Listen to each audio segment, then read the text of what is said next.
Hello, everyone, and welcome to Youth Positively Speaking's new mini-series where we'll be discussing many different topics surrounding parenting and the LGBTQ plus community. My name is Paige Ewing, and I work at Prevention Resources as the multimedia specialist. Prevention Resources is a nonprofit located in New Jersey that is dedicated to promoting health and wellness of individuals, families, and community through education, collaboration, advocacy, and treatment.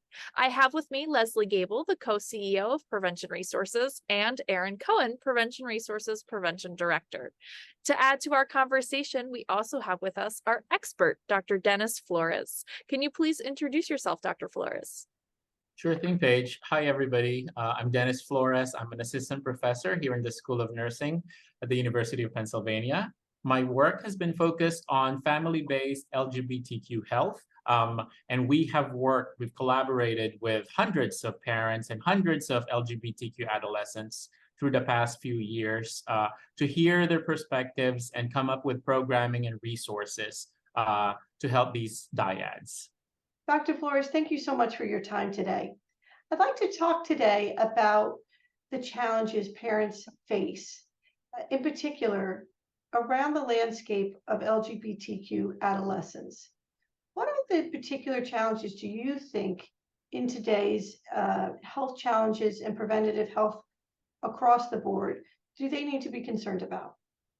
Yeah, I think it bears recognizing that we, at this historical period, are seeing that, number one, more youth are coming out at earlier ages as LGBTQ compared to all the previous cohorts of LGBTQ individuals. Additionally, more parents are more cognizant of this reality. And so between LGBTQ youth coming out at earlier ages, such as when they're teens, and young parents wanting to be supportive and be in that space, there's an extended period now where parents are vital partners in ensuring that this young population comes out of adolescence with positive health, both mental health and sexual health. And so there's a lot more writing, there's a lot more pressure and opportunities really for parents to make sure that they're working hand in hand with their young person so that, they come out of adolescence, of puberty unscathed. So Dr. Flores, when we talk about how the landscape changes for parents and we look at how our family dynamics may change, sometimes you look at how when your child was born as one gender and they come out as another gender, what do we do to help reframe what we thought our life would be like? Yeah, Erin, thank you for that question. Certainly, we've got literature that shows that when a child discloses a gender identity that's different from what the parents initially assumed, or even a sexual orientation that is non-heterosexual, there is an adjustment period. And in that adjustment period for parents, it may include grief, it may include shock. So we need to be cognizant of the needs of parents as they're adjusting to this new piece of information. On the other half of that equation, there's also a lot of need for this young person to make sure that they are continuing through adolescence or puberty with the best resources possible. And so whereas we previously just thought of catering to adolescents, my work is really focused on the family unit, both parents' health and the young person's health, because this dyadic exchange really has a direct impact on the health of both those members. We also have data to show that after disclosure, it takes about 2 years before family relations go back to baseline. And so with supportive resources for the family unit, not just the youth or not just the parents, we can hopefully shorten that period of transition so that they get back to work to family functioning that is optimal. But definitely recognizing the specific and nuanced needs of parents and the nuanced needs of young people, they need to go in tandem so that we're addressing the family unit. So, Dr. Flores, so you talk about shortening the window with support. Can you give me some examples of what type of support would a family need? Now, we've talked about some preventative health in some of our other series. So what other typs of support would a family need? Yeah. So in the last few episodes, we've really focused on the outcomes for young people. But I do want to say that for parents, for example, even if it's the most accepting parent and they have no hangups whatsoever with LGBTQ identities or issues, they might have a family member who has an issue. And these extended family members are still important people and have an impact on the health of parents and the young person, right? And so we need to be cognizant of who are the important other people beyond the family unit. What is their community like? What are resources in the school setting, for example, so that parents are reassured that when they send off their children, the children are supported in the school? Do they have an affirming church community that they can also turn to? Because it can be quite a stressor when they are disengaged from like an affirming from a community that they've always relied on. And then we can think of other systems such as healthcare. Are they going to be able to access both of them resources to take care of themselves given this, for some families, a moment of crisis? And so really looking at all the other ecological systems or the other levels that they interact with frequency. I think when you just mentioned community and schools, sometimes you're having parents will going to have to navigate through that, because I know as a parent of someone in the LGBTQ community, sometimes I'm out in the community, sometimes I'm out in the schools, and I hear people saying things, and it means something different when you're a parent of a child like that, right? So how do parents navigate when they hear maybe something negative? What do they do? Yeah, that's a great comment, Erin. And I also want to acknowledge too that when a child comes out as LGBTQ, the parent also has a corresponding process of coming out that they will have to go through in their own journey, right? Because now they're a lot more sensitive to what are the comments being made at the grocery store or at the school, and do they need to intervene? And so these are things that, whereas it wasn't something that you cared about, well, now you do. And having to acknowledge that and doing your homework so that it minimizes your stress, or that you're able to be sure that you are a protective resource for your young person. You can have conversations, you can look at the website of the local school district, you can look at the policies in the doctor's clinic that you've attended forever, to make sure that they're still congruent with what the needs are now of your current situation.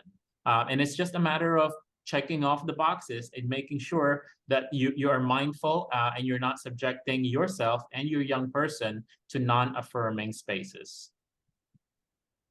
Dr. Flores, thank you for that, because I know we've spoken in the past, and I asked you once, what do you think really needs to change? Because we were talking about really concern around mental health for the LGBTQ community, and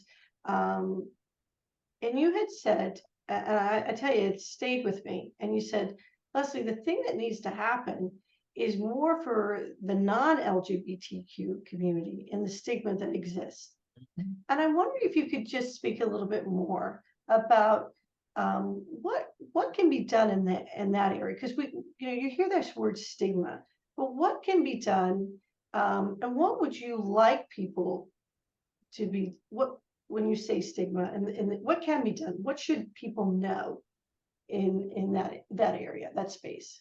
Yeah, I love that question because it's almost like one of those early Christmas morning requests that if there's anything that, I wish could happen.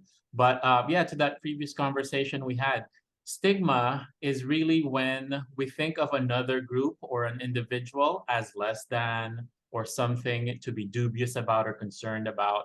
And a lot of the stigma that we have, and it's not just on this topic or this population, but across all of the beliefs that we have about some people, is rooted in not knowing, or having a preconceived notion that might not be accurate. And so if there's one wish I had, it would just be to ask people to engage with folks they don't normally hang out with or have conversations with, so that you can go beyond what you thought you knew and try to dispel some of those notions that actually might be antiquated or are just plain wrong. And so if we have parents who never had to think about these issues before, and then one random Sunday afternoon, they're given an information that apparently this is an issue within their own home, they start to force themselves to confront the issue. And then that invariably leads to, at least for folks who previously had problematic notions about LGBTQ people, them realizing that, I need more grace in trying to come up with a new conception of myself and a new idea of me as an accepting parent. And this is something that the larger society also needs to undertake, this examination of what is the root cause of our perceptions, and is it the most accurate assessment? We need to figure out where our biases come from, and then just proceed from that.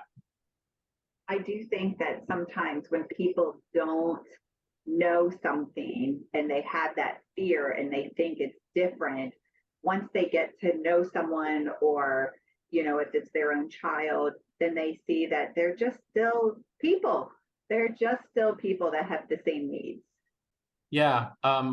People's assumptions, when it's really challenged, it can be a major task. And some people overcome it quicker than others. And I believe in being patient with folks, but also there's an element of, while you're needing adjustment, there's also other folks involved that need to be supported as well, like your LGBTQ young person. And so it's a heavy task that goes in tandem with your own changed persona or your changed conception of yourself as a parent. As I said, there's a plot twist that kind of happens, and it's that nimbleness with which you respond to the plot twist that determines the success, or at least the initial outcomes for your young person. And that's where the stakes are high. Our final question, if I can. Dr. Flores, what should parents be concerned about for their LGBTQ youth as far as the medical landscape across the United States, really in the world today? Is there any concerns they should have? Yeah, I don't know if I should say concern, because I don't want to be such an alarmist. But we definitely know, and I as a nurse know, that the healthcare industry has a long way to go to make sure that we're quite competent in the care that we provide to LGBTQ individuals, whether it's a young person or somebody who's in a more advanced age. And so as a parent, I think part of the homework that needs to be done is to start looking through who are the professionals that interact with your young person and with your family, and do they know how to be respectful? Do they have the latest technologies and the know-how and the practices to support them in our medical care? Because one of the worst things that you can do is to not examine that and subject your young person or subject your family to bias or all the way to outright violence. And that's something that's key. And we're very committed to making sure that the landscape in healthcare does keep up and provides competent care. But you also need to be, as a consumer, be aware of the capacity of the healthcare that you're accessing, and that you're providing your money to.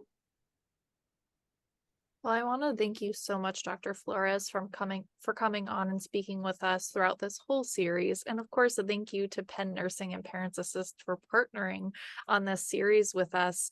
For those in our community, just like you were talking about, Dr. Flores, we do have resources within our community, and you can find more information about those LGBTQ plus resources on our website, njprevent.com. And of course, we want to thank you for listening in, and we'll see you next time for more Youth Positively Speaking.